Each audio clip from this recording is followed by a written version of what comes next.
Algunos piensan que la carta de Filipenses fue escrita desde la cárcel de Éfeso y otros piensan que desde Roma. No lo sé, solamente que es seguro que estaba escribiendo desde la cárcel. ¿Qué no diría un hombre desde la cárcel cuando pierde su comodidad, está en aflicción? Qué llamativo sería la carta de un hombre prisionero.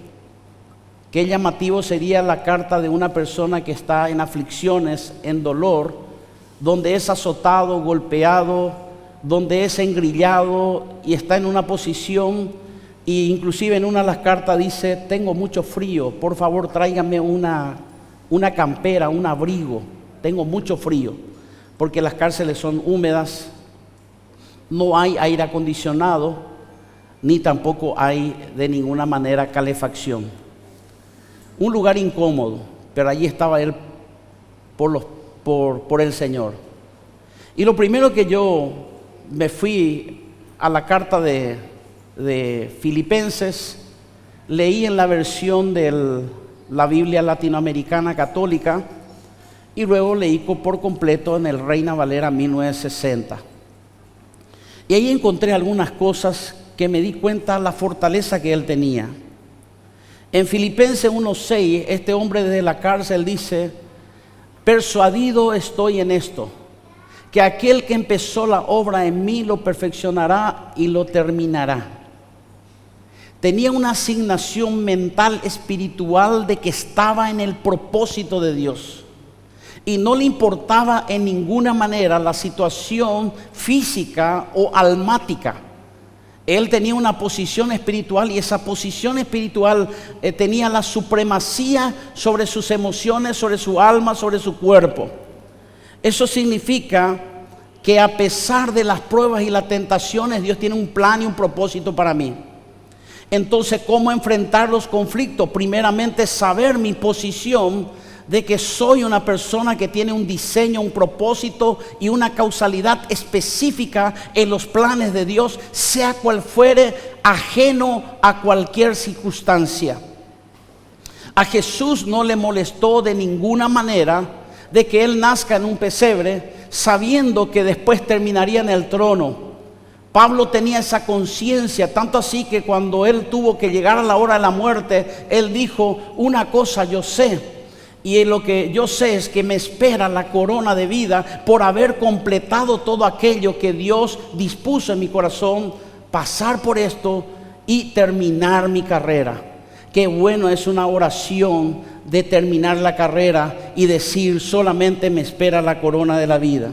Por lo tanto, el primer punto es que tengo que estar persuadido, convencido de mi propósito, de mi causalidad y diseño. Debo estar consciente de una forma radical de decir: hay un propósito en mí. Job pasó por lo mismo y decía: no hay despropósito alguno en lo que me está aconteciendo. Dios tiene algo oculto guardado para mí.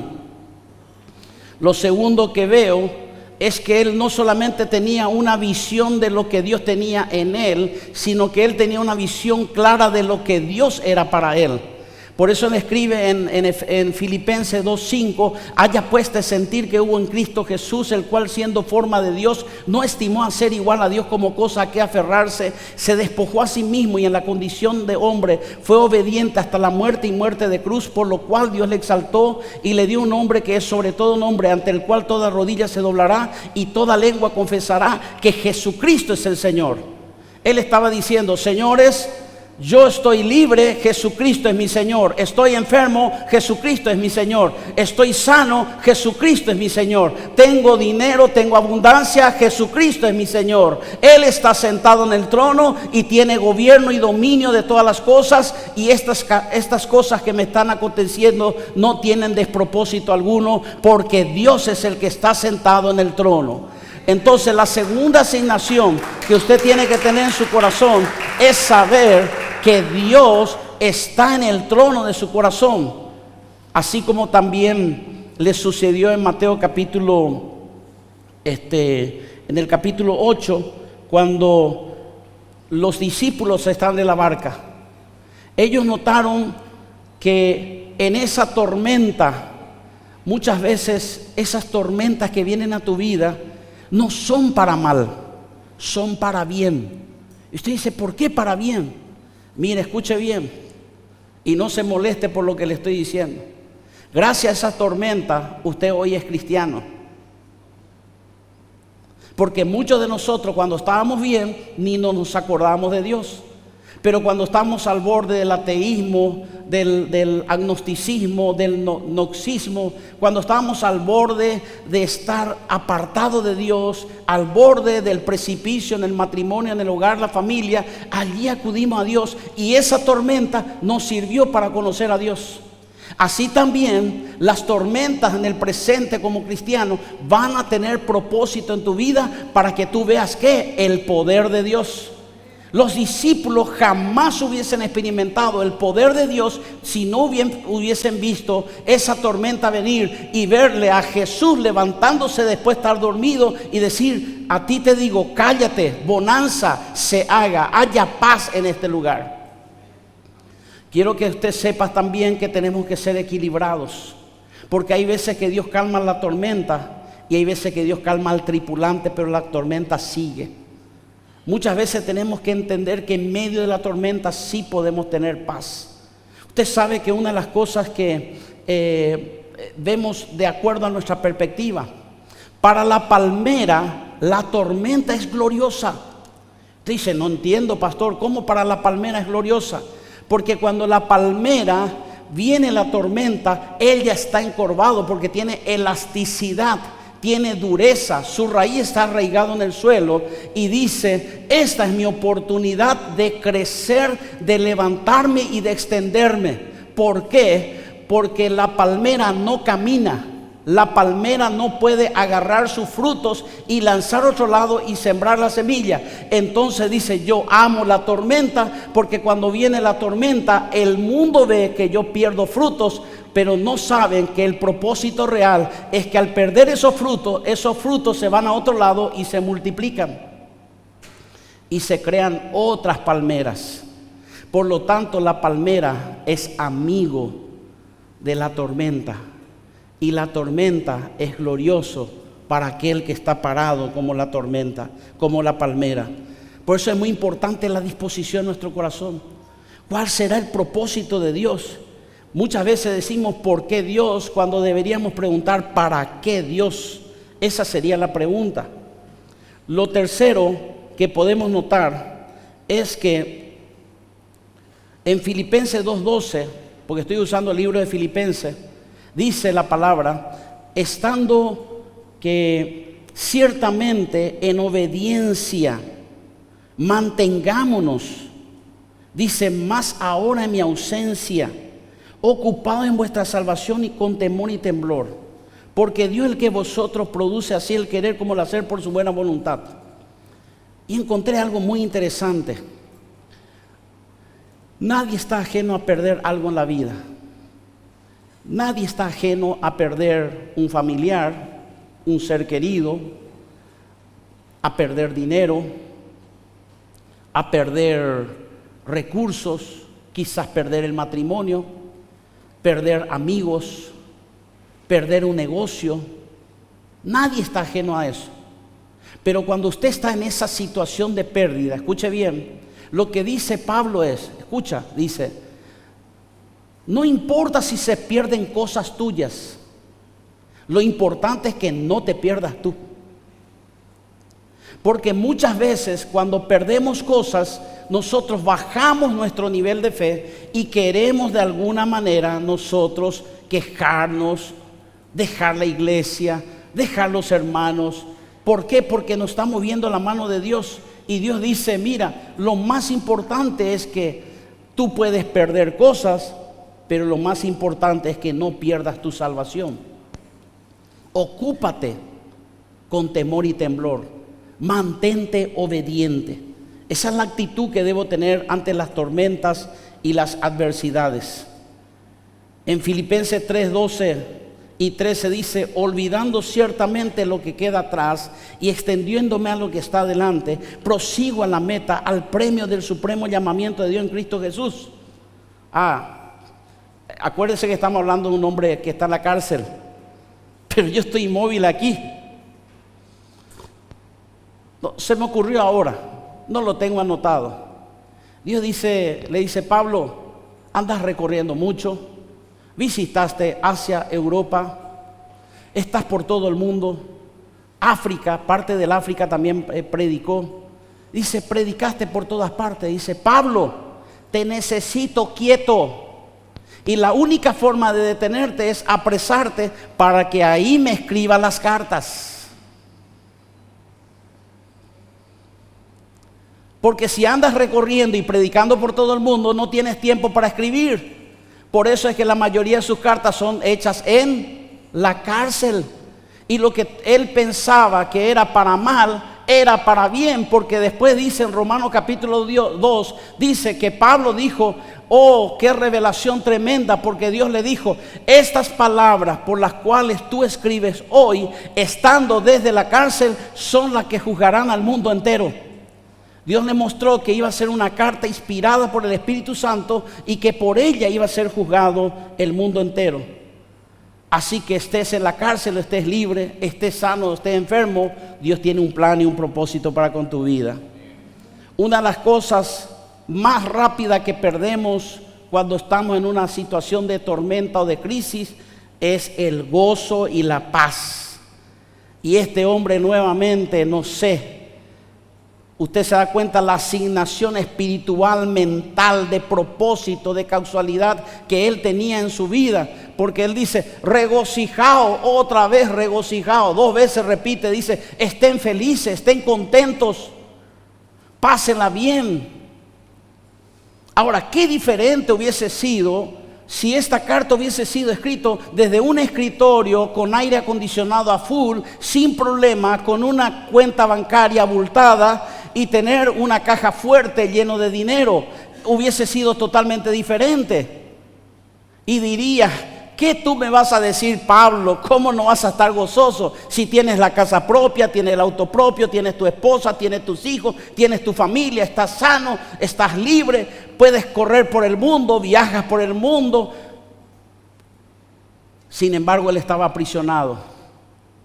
No sé cómo hacía para escribir, o mejor dicho, creo que lo sé, porque según dice él, muchas veces él escribía la última parte, nomás la carta a mano, porque él también era como un escriba, pero realmente había otra persona que escribía lo que él le iba diciendo. Y ahí es donde entramos en el tuétano, en la médula de la mejor actitud que debo tener ante las adversidades y la tormenta y la crisis. Oh, dice, por nada estéis afanosos. ¿Sabes qué? Si yo tuviera que escribir yo mi carta, probablemente aquí fui muy golpeado, porque nosotros nos afanamos no por nada, sino por cualquier cosa. Te pasa el colectivo, no llegó el bol a tiempo, llegaste tarde, llegaste temprano, alguien te saludó, alguien no te saludó, tuviste un pequeño inconveniente de una discusión de qué van a comer en la casa, si la comida iba a estar acompañada de arroz o de fideo. Y todo eso dice, y tú te afanas, y te afanas, y te afanas. Y sin embargo aquí este hombre dice, desde la cárcel, por nada estéis afanosos. Y dice, tengo una respuesta para ti, iglesia del Señor. Cuando pases crisis y tormenta, porque cuando tú haces conocer tus peticiones delante de Dios en toda oración y ruego, con acción de gracias, la paz de Dios, que sobrepasa todo entendimiento, guardará vuestro corazón y vuestro pensamiento en Cristo Jesús. Yo me imagino a Pablo, que la gente que le visitaba tenía menos paz que él. ¿A usted nunca le tocó así alguna vez visitar a una persona enferma y ese tiene más paz que usted? Esa persona está mejor que usted. Y voy a hablar con respeto a esta experiencia que me tocó vivir con una persona. Su hijo nace con síndrome de Down. Y entonces disculpe la expresión porque es una capacidad diferente. Esa sería la palabra, no es una discapacidad. Es una capacidad diferente que tiene la persona que tiene un síndrome de Down. Pero la mayoría de nosotros, con todo que tenga una capacidad diferente, sin ánimo de ofender a nadie, nadie querría decir, quiero un hijo con síndrome de Down. ¿Me estoy explicando? Por eso tengo que tratar de ser bien equilibrado en lo que estoy diciendo. Y entonces este hombre le va a visitar a esta persona que tiene un hijo con síndrome de Down. Y dice, tengo dos opciones, ¿qué le digo? ¿Felicidades o lo digo, lo siento mucho, Dios te dé fuerza? Pero se llevó una gran sorpresa. Y le dice, voy a felicitarle porque es su hijo. No importa la condición. Dijo, te felicito por la nueva criatura.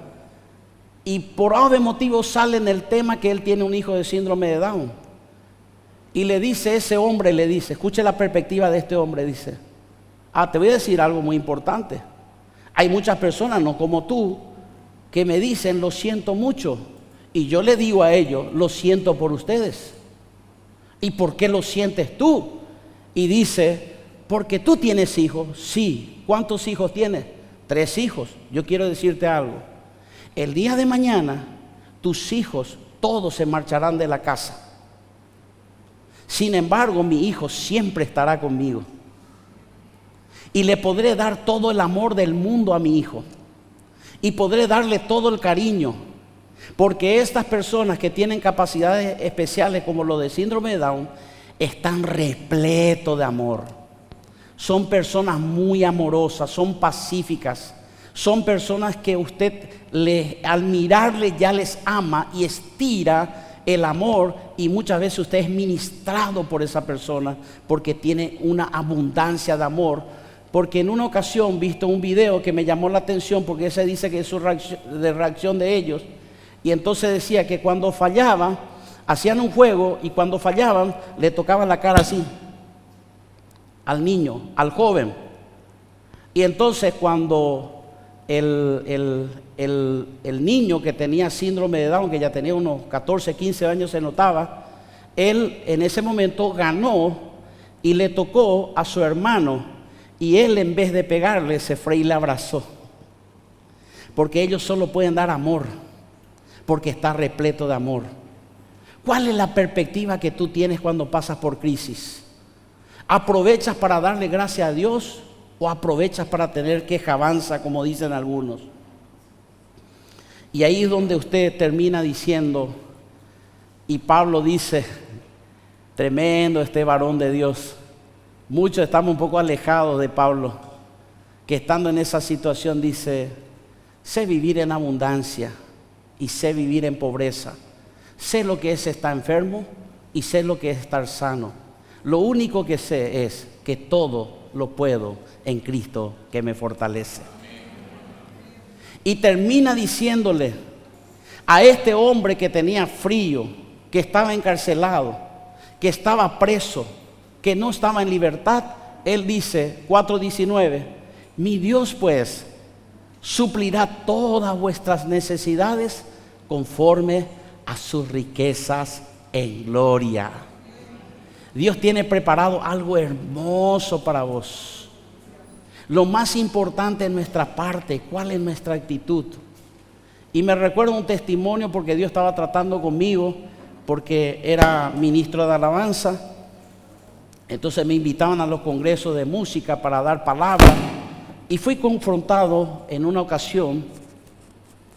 Fui confrontado porque muchas veces es fácil predicar, pero muy difícil de practicar lo que predicas. Y decía, Señor, ¿cómo es esto de la alabanza, la adoración? Porque dice que tenemos que estar constantemente en oración, constantemente bendiciendo a Dios y agradeciendo a Dios, porque eso crea una atmósfera. Y me acuerdo que mi vehículo, estoy hablando de hace 30 años atrás, un buen vehículo, y tuvo un problema en la homocinética, que me iba a salir en ese tiempo como $50, que serían 400,000 guaraníes. Y estoy hablando de 30 años atrás. Dice, ¿de dónde consigo ese dinero? Y ahí el Señor me habló y me dijo, Javier, vos quisiste aprender. Y me dice, tienes dos opciones. Dios me habla mucho por la lógica a mí. Uso mucho la lógica, la palabra de Dios, con mucha lógica. Trato de ser lo más práctico posible. Y me dice, tienes dos opciones. Dice, número uno, ¿tienes el dinero? No tengo. Dice, tiene dos opciones. Si te quejas, no vas a tener dinero igual. Pero si alabas a Dios, por lo menos se puede abrir una puerta de que yo pueda hacer algo. Y entonces tienes dos opciones. O te quejas o me adoras. Y dije, si me quejo, no entra dinero en mi bolsillo. Y tampoco, si estoy alabando, tampoco al revisar mi bolsillo no voy a encontrar los 400,000 o como $50 para solucionar el problema. Dije, elijo adorar y bendecir a Dios.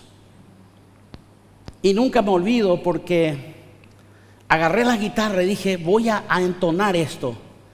Y nunca antes en mi vida decía con todo mi corazón, tu fidelidad es grande, tu fidelidad incomparable es, nadie como tú, bendito Dios, grande es tu fidelidad. Todavía no hice la segunda vuelta.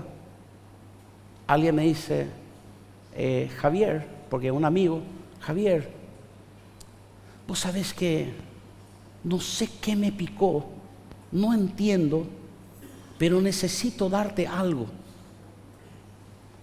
Y metió la mano en el bolsillo y vi que tenía muchos billetes y contó así y me puso en la mano. Esperé que se vaya, 400,000 guaraníes.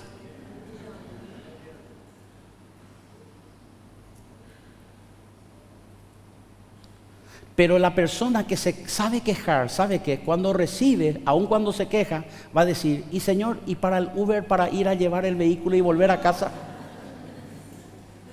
Para el bolo. Somos especialistas en quejarnos. Entonces tú tienes la opción de quejarte o no. Cierro con esta palabra.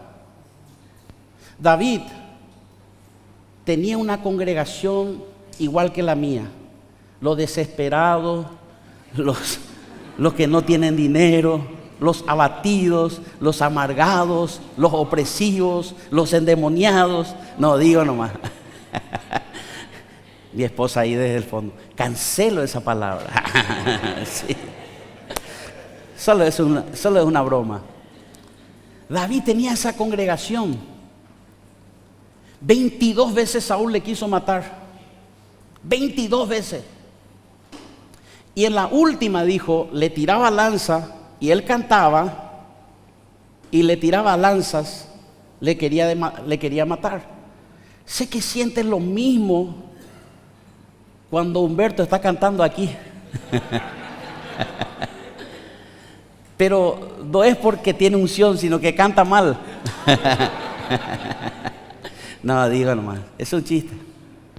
Y entonces él dice, mejor salgo del reino, voy a perder mi puesto, la comida y un montón de cosas, alojamiento, hospedaje, la ofrenda que me dan por cantarle al rey, porque en cualquier momento Saúl me va a acertar con la lanza y voy a morir. Y él salió allí. Y la congregación que le siguió eran los cobardes, los incrédulos, los amargados, los deprimidos. Y entonces imagínense esa congregación, todo el mundo llorando, afligido, su cara así. Hermano, ¿por qué es importante regocijarse? Porque lo que tú reflejas en la cara se transmite en el momento, al instante. Al instante se transmite. Y él tomó el arpa y dijo, tengo dos opciones. ¿Qué hago? ¿Qué me dice el Espíritu Santo? Y ahí en medio de la cueva, del sollozo, del lamento, con gente que estaba endeudada, dice, que tenía problemas económicos, todo eso. Imagínense la atmósfera de esa congregación, más de 200 personas en esa situación.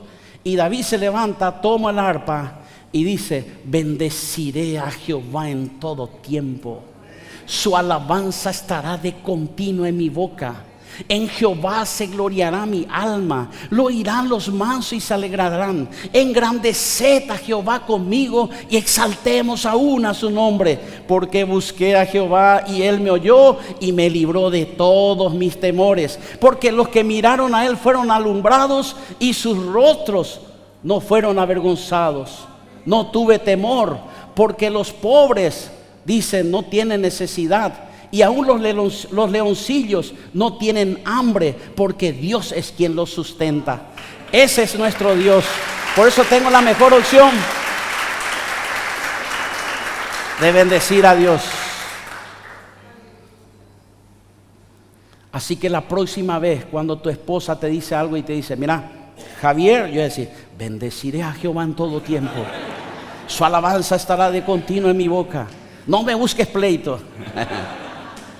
Ya sabes, ya cuando te agarre tu jefe, cuando hay una atmósfera negativa, cambia la atmósfera con un sentido de adoración y de bendición. Pon tu mano sobre tu corazón. Eso te hace más feliz, porque exactamente 30 minutos prediqué. Padre, gracias yo te doy en el nombre de Jesús. Bendigo tu casa, varón. Y declaro que en el nombre de Jesús tú eres un hombre con un propósito. Escucha, varón y mujer, tu llamamiento y tu don es irrevocable. Lo siento por ti. Ya fuiste llamado al reino y Dios te dice: déjame restaurarte y mostrarte mi gloria. No me des la espalda, solo ven a mí, prisionero de esperanza. Zacarías 9:12, y yo te restauraré el doble. Porque tú debes estar persuadido, y estamos persuadidos en esto, que el que empezó la obra en mí lo terminará y lo perfeccionará hasta el fin. Dios no te va a dejar a medias, te va a levantar, varón, mujer. Acuérdate que Jehová Dios, el Dios del universo, el que tiene toda potestad en los cielos y la tierra, es tu Dios. Mantente firme. Perdiste muchas cosas, perdiste un montón de cosas, pero no te pierdas tú. Cuarto, no mires atrás, mira hacia el presente, olvida lo que queda atrás, extiéndete hacia adelante. Regocíjate en el Señor siempre, por nada estés afanado, porque todo lo puedes en Cristo que te fortalece. Y por último te digo, en el nombre de Jesús, que tu Dios te suplirá todas las cosas conforme a tus necesidades. Significa que en todos los desafíos que tú emprendas habrá recursos de Dios, en el nombre del Padre, del Hijo y del Espíritu Santo. Amén y amén, Jesús.